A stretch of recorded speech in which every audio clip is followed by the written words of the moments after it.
What's going on, everybody? This Afro Think Tank. FBA are coons. Did you hear what I just said? FBA are coons. I've been telling you that FBA is a coon organization. Their whole point is for xenophobia. Their whole point is to fight against other black people. They're the weakest black people in America. They're the most uneducated black people in America.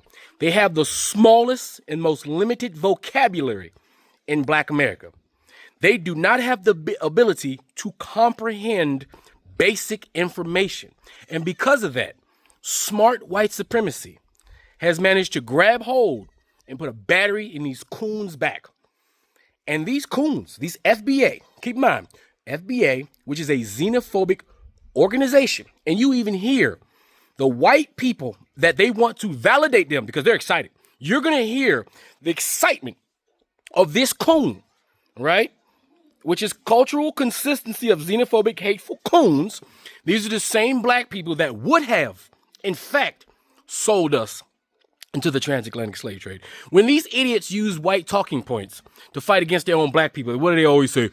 They're so bent on, they sold us into slavery, while sucking the white mayonnaise-filled pussy dick of that white man who bought you, ate you, beat you, abused you, raped your mama, raped your daddy, split your families up for 500 years, terrorized you, domestic terrorized you, and kept you down. But you like that shit. You like sucking on that fucking Miracle Whip.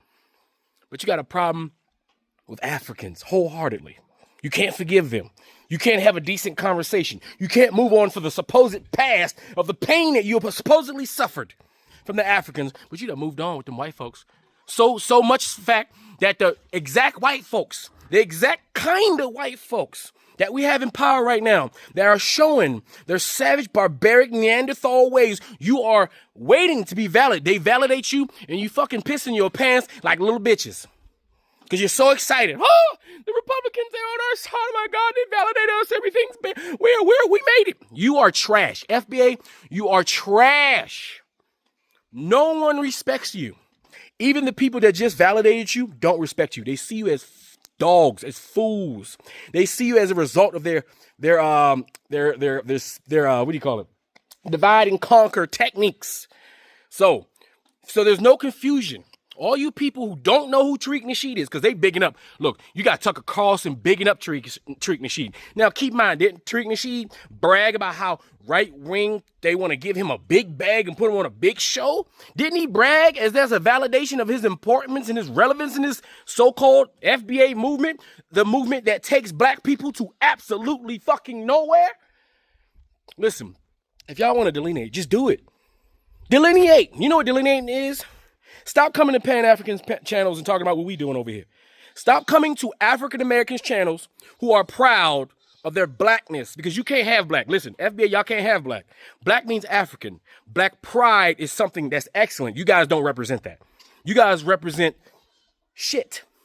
Yeah, that's what y'all represent. Shit. You're this excrement of the black community. That's what you are. All right? You don't represent us at all. FBA is its own thing. You're not a lineage. Nowhere are you a lineage. Even these white boys that's validating you are saying you're an organization, a group. You're not a lineage. You know what the lineage is? African American. Not even black American, because not one respectable black person calls themselves black American. We just say black. Black. One word. Black. And black means African. Black power. African power. Same thing. Interchangeable words. But you dumbasses, FBA, you can't comprehend that because you're stupid and uneducated. And you love white supremacy. You love being under the nuts, them white nuts, them hairy nuts. You love being around chitlin people, don't you? Y'all love that shit. Y'all feel real comfortable under segregation. Y'all feel real comfortable under Jim Crow 2.0. Y'all feel real comfortable with this neo-Nazi administration. Y'all feel real comfortable with Donald Trump, huh? He that slave master you love, huh? He that slave master that's going to feed you 3 times a day. He that slave master that's going to pat you in the head and tuck you in with a potato sack. That's what you want. Y'all talking about us. We ain't on a plantation. Clearly, I'm home. Where you at? Anyway, look, no confusion. FBA. I kept the Tantum group. Y'all need to look this shit up. The Tantum Group was a right-wing Christian racist neo-Nazi organization full of white billionaires who put together organizations, and they hired people like Yvette Carnell, started ADOS, and then the Tariq Nasheed, he's just a grifter. He attached himself to ADOS, made his own little splinter group. All the ADOS people started calling themselves FBA, and without even knowing it, he became a part of the white supremacy system that's meant to divide and conquer black people. But keep in mind, you guys are weak, and it's not working. No one respects you. Pan-Africanism is rising. Pan-Africanism is the thing. Everybody knows it. No one's afraid of FBA. No one's scared of FBA. Nobody's intimidated by FBA. You keep asking your white masters if they're going to give you reparations. We'll see what happens. Because y'all ain't asked them yet. When the Democrats was there, y'all was all, yeah, y'all don't want to give us reparations. I ain't seen y'all ask the Republicans for reparations yet. Huh? I thought that's what it was about, reparations. But let's see if them white boys going to give y'all some money. Now that y'all heritage Americans, you see they attach foundational. I want y'all here to play on words. Foundational and heritage. White people want to bring in FBA to their heritage because even the white boys in America don't like the white boys in Europe. The white boys in America don't want the white boys in Europe because white Americans are supreme over other white people on the globe. This is white supremacy on top of white supremacy. So now y'all gonna start calling yourselves foundational heritage Americans, huh? Y'all gonna be the second-class citizens of these racist rich white folk, all right? That's bringing back Jim Crow, that's bringing back segregation, that's bringing back the KKK and bringing back neo-Nazi and fascism. Go right ahead. We don't care. All right, just stay out of our hair. Let us be Pan-African, do our shit over here. Why y'all keep interjecting yourselves in this black love we got going on in the world? It's because you guys are miserable and lonely. Y'all ain't got shit going on. Y'all delineating straight to Pan-African's channels to tell us that y'all delineating. Y'all make comments on channels that ain't got shit to do with you talking about, I'm not going to Africa. Nobody gives a fuck. We don't want you to go to Africa. How about that? We don't care if you don't go to Africa. Africa don't want you. Keep your ass where the hell you at with them white boys. Huh? Go see if they'll let you set up a little town next to one of their white-only towns because they trying to get away from y'all nigga asses. Huh? How about the fact that all the coons that used to get paid are being told by white supremacy, we don't want you contractors no more. We're going to hire ourselves. Fucking clowns. You guys are an embarrassment to the black community. All right? Anyway, y'all tell me what y'all think in the comment sections. Afro Think Tank, learn some, teach some. I'm out. Yo, make sure y'all tune in to All Viral Access Media, man. Make sure y'all subscribe. Let's get it. Peace, everybody. Welcome back to All Viral Access Media, man. Now, I had to do this one. I had to do this, but listen, man, we're going to get right to it, man. We got Republican James Fishback and we got Tucker Carlson. They are talking about the delineation movement that the foundational black Americans are having against tethers. And we're gonna dive right into it right now and not come back to y'all after this. Let's go. And they called you a racist for that? They did. Which is actually quite interesting because I got a call from the Foundational Black American Society here in Florida who reminded me that Byron's mother is Jamaican, he is Panamanian, and they found it quite insulting in their words that he would try to claim victimhood of slavery without a single descendant of American slaves in his family. I like those foundational guys. They're so good. Tariq Nasheed and all. I mean, I don't agree with everything, but they've got a perspective. If your family's been here 400 years, and the descendants of a lot of American slaves or families have been here 400 years, I don't know. I think that gives. I'll listen to you. Like you've 100%. You've got a point of view that is legitimate, I think. Yeah. And they're unequivocally heritage Americans. That's for sure. 100%. They're definitely heritage Americans, if anyone is. And, someone rolls in from Ghana and gets an MSNBC slot and starts speaking on behalf of black people. It's like, shut up, honey. You've got nothing to do with this. Right. That's Literally. a fair perspective, right. I think. And so it's good to actually see them call them out for that. That's actually cultural appropriation. Appropriating the struggle of slavery. I totally agree. And the struggle of slavery was real. I don't think Republicans ever want to really whitewash that. It's real, no. Right? But for we're Byron, against slavery. We're against it. Whether it's in the, West Bank or here or anywhere. Or anywhere. Yeah, against it. And so for Byron's group, his team, to call me and essentially our entire supporting base racists for saying that you're a slave when quite literally you took $45 million. You won't tell us what you agreed to take that money this early in a primary, which is unprecedented. You know this, how unprecedented that kind of money is in an uncontested primary until now. But secondarily, to actually go out and try to gaslight us and think that you're just one of those guys that has been here, since the early 1800s and your family was in the struggle too. You're not. And that's a very interesting term that the foundational Black Americans use. It's called tether. They're tethering these tethers like Byron Donalds. They come here literally one generation in, and they try to just sit around and act so folksy that we're all part of the same struggle and we're all down on and we need to fight against. No, you just got here, dude. Like the Haitians, like the guys from Ghana who just got here, you don't get to just be a part of our system and then lecture us about how our country went wrong. Now listen, y'all. Now look, I don't care who's going to feel some kind of way, but this has to be said, y'all. You ready? All right, now let me make this clear. A lot of y'all think this FBA shit is just in Twitter spaces, just hashtags, and just the internet. Nah, homie. This shit is in political rooms. This is in school curriculums. This is in courtrooms, households, and policy conversations. This is a real world delineation. It ain't going nowhere no time soon. Now, yeah, you hear Tucker and you hear James Fishback talking about it. All right, that's cool.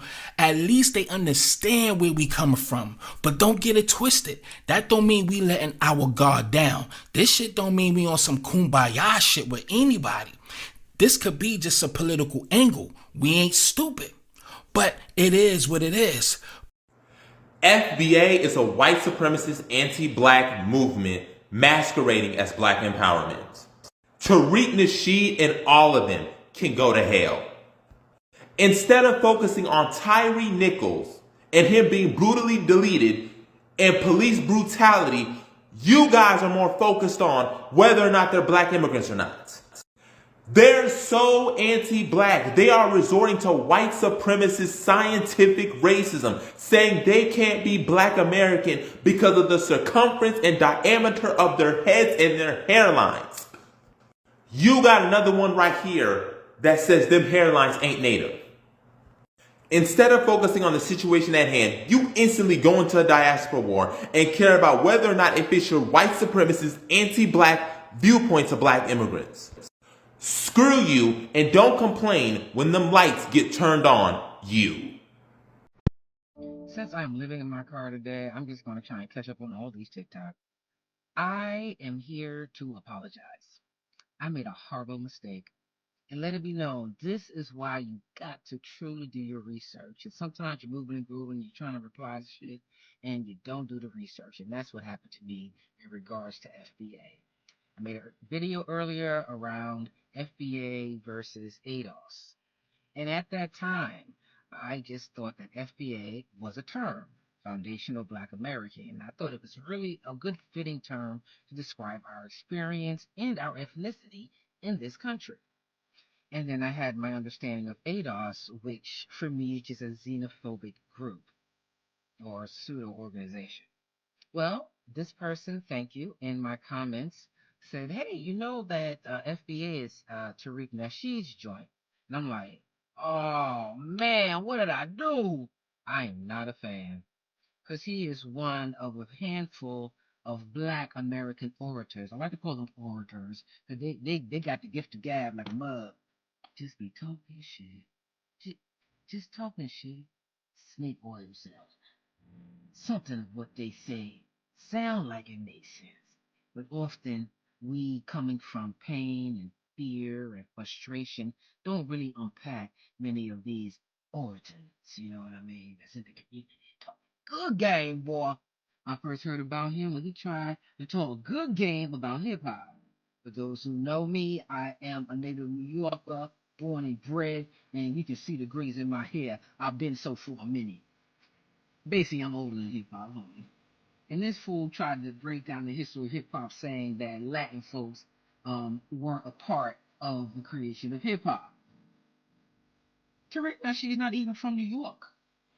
But I bet if he tried to say that to a New Yorker in New York, there would be a problem. But he wouldn't do. Look, we are all guilty of being basically pseudo intellectuals on this side. Some of us are better at it than others. And I try to do my due diligence, but this time I dropped the ball. And I'm kind of pissed off because it's a really good term, but it's created by somebody who I essentially consider an opportunist. He is not an intellectual. He does not do his research. He has not done research. At least nothing published. I mean, if you count podcasts. But I need someone to come up with a better term that is not attached to an opportunity to make coin, that is not attached to someone else's brand, and is not attached to a xenophobe. Because for me, to be Black American means it is attached to a deep, long history of culture and language and movement and invention and decision. Because all of our ancestors had to make decisions along the way that led to us. They had to make moves, whether they made it individually, whether they made it within their family, or through the community. But we moved. We made it, not just for ourselves, but for others. And though we may argue on this app is not reality. Though we may have these diaspora kind of spits and ignorant conversations around the contribution of each other, reality is reality. And the reality for my people, my stem of the diaspora, is that our presence and our contribution is undeniable. Our identity is undeniable. And even our uniqueness, because we are the only one, the only stem, but we are a minority in our country. And that simple fact has shaped our reality and our experience, what we created out of that experience. So, yes, we may be frustrated when our brethren and our sisterin throughout the diaspora choose not to, depending on the day and time and situation and context, identify as Black.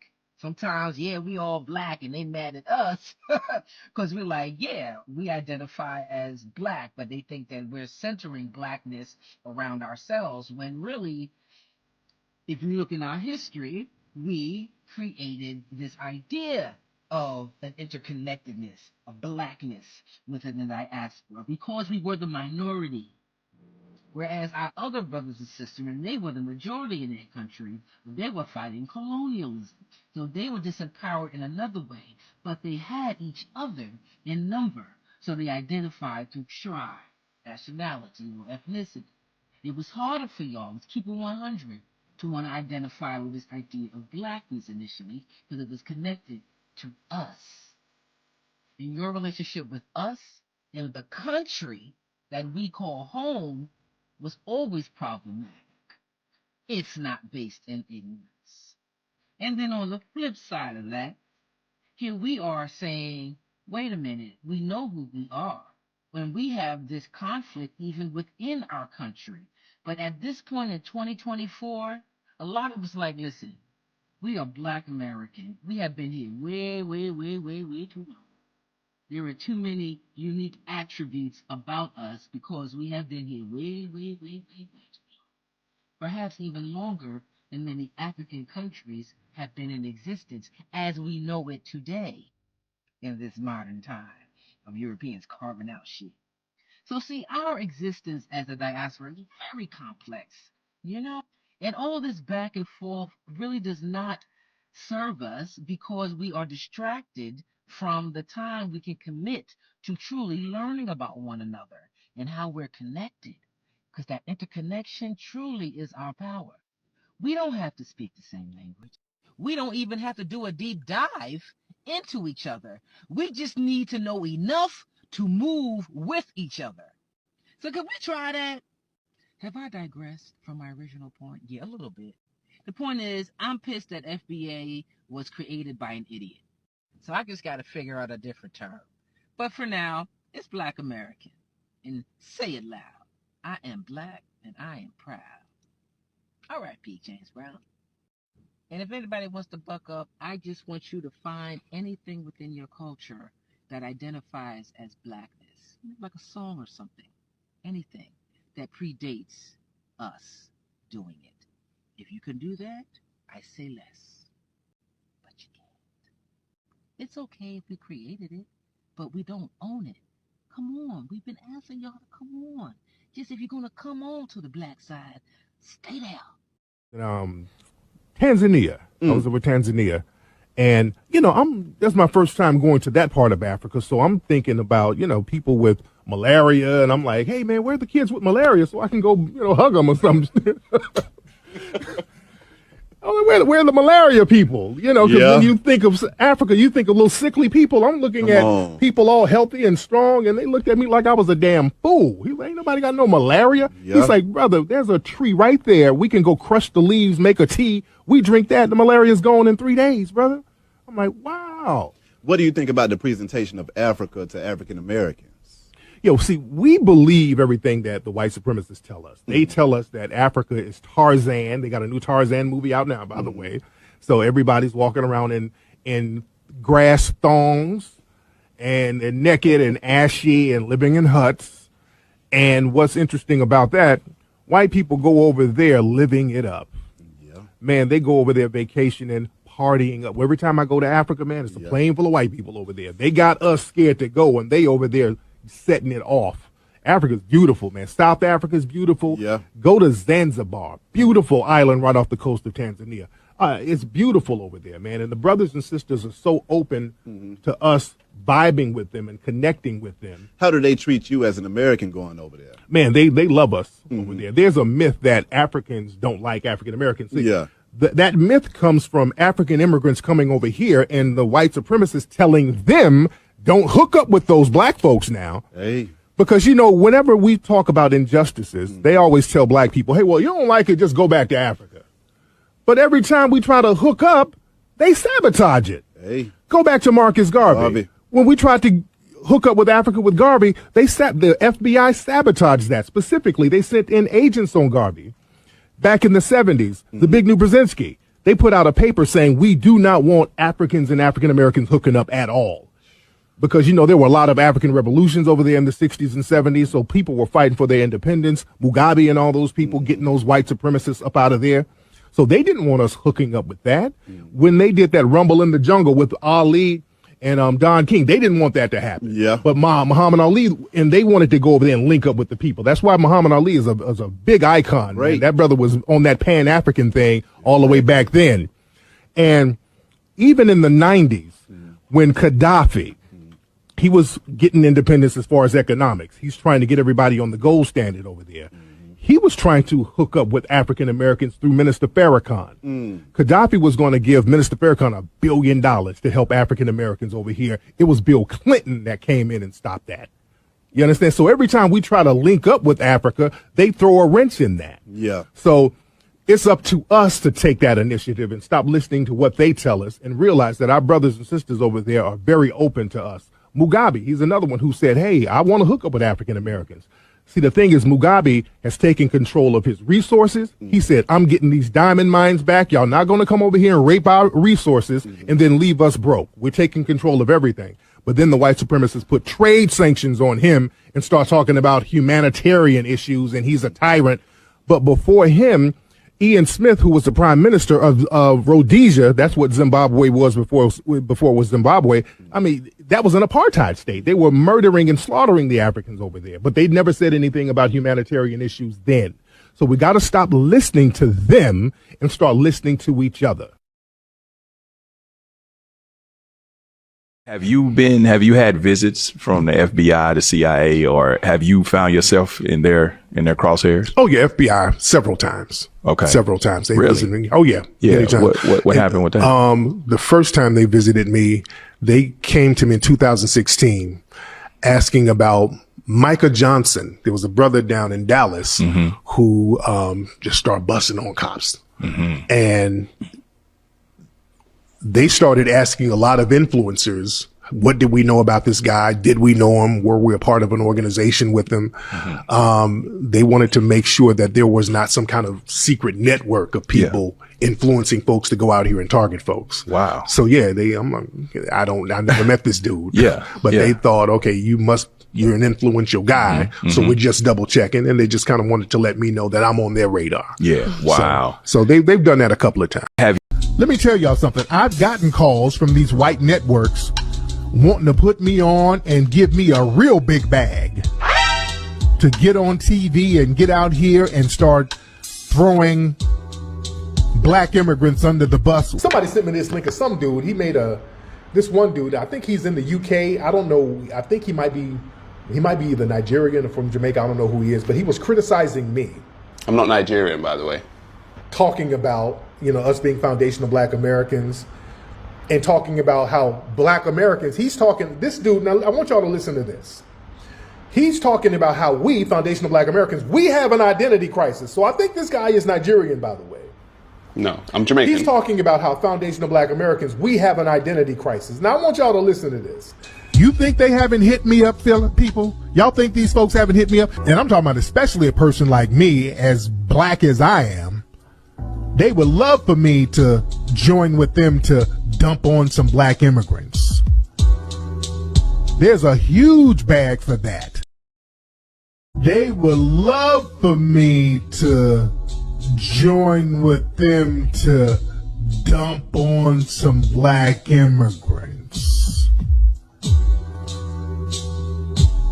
There's a huge bag for that. How are groups like ADOS and FBA related to white supremacy? Let's talk about it. First, let's start with the Tanton Network. The Tanton Network was started or founded by John Tanton, a white supremacist and eugenicist who felt that the United States was getting too black and too brown. He decided that he wanted to create organizations that appeared progressive, but they actually had an ulterior motive: to limit black and brown immigration and keep the United States whitey. John Tanton said, and I quote, "For European American society and culture to persist requires a European American majority, and a clear one at that." Another quote, "We decline to bequeath our children minority status in their own land." John Tanton quotes. So how exactly did John Tanton decide to attack the black community? Some of these white supremacy front groups are as followed: Progressives for Immigration Reform, U.S. Tech Workers, Federation for Immigration Reform, Centers for Immigration Studies, Numbers USA, Blacks for Equal Rights Coalition. Blacks is crazy. Choose Black America. For the record, the majority of the African American community is not against immigration of black and brown people. What is the result of this kind of coonery? Weakened growth of the black population, because when black immigrants come to the United States, the black birth rate goes up because we do intermix, we do intermarry, and we have families together. Weakened understanding of global black oppression and systemic racism. A weakened black vote. Increased surveillance and criminalization. But how are groups like ADOS and FBA perpetuators of white supremacy? Co-founder of ADOS, Yvette Carnell, also sits on the board of Progressives for Immigration Reform, one of the white supremacist front groups that I detailed earlier. Unfortunately, targeting black immigrants is not the way to get reparations. ADOS basically targets black immigrants. They say that black immigrants are taking African-American jobs, black immigrants are causing a lot of crime in the African-American community, basically scapegoating black immigrants so that they can turn the African-American population against black immigration, which the majority of African-Americans don't even support. U.S. Tech Workers is an organization that is trying to get reformation with the H-1B visa. This is a visa that black immigrants, one of many visas, apply for. It is a highly skilled visa. So you have people applying for the H-1B visa who come into the country, who go into STEM, science, technology, mathematics. Not a bad thing, right? However, Trump signed an executive order to limit the program for H-1B visas. Antonio Moore, who was the co-founder of ADOS, shared the article on Twitter for all of us to see their work. All of this information has been studied by the blackinstitute.org and the Southern Poverty Law Centers. I'll be adding additional sources in the link below. How is FBA related to all of this? Well, like for part 2. Free Sudan! Boycott diamonds and gold! Free Sudan! Boycott diamonds and gold! We most definitely cannot forget about the people of Sudan. Thanks for watching Afro Think Tank. Don't forget to like, share, and subscribe. and follow me on Substack and Patreon for more content. Remember, it's Pan-Africanism or nothing.